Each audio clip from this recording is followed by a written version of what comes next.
Nagbaktas-baktas sa bojo mo, Sir Pogi, diri sa Nara Street, diri sa guot nga dalan nga patago nga pwede sa mga kabit na. Joke lang, dili ulinoon. Ibutangan og logo nga number 4 nga gibaliktad. Pagsunod nako, tanan sila nakurat aba. Nakasuot mong gugumar nga artista. Ultra minimalist ang design sa lugar. Wala yung kay maabtan ko dili mga lingkuran. Wala isang tiganan. Sakit sa likod. Pansin pag ginatong suga. Hello, suga. Napagin sila mga trabahante sa sulod sa salamin. Murag familiar lagi na.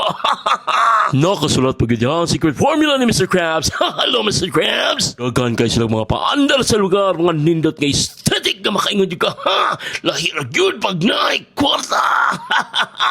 Tura, nag-order na ko sa akong kape. Ug habang nagkakape ko, nagtanaw-tanaw sa palibot. Tura na ay gituplok. Sir, ayaw pinduta kay basig bubuto na.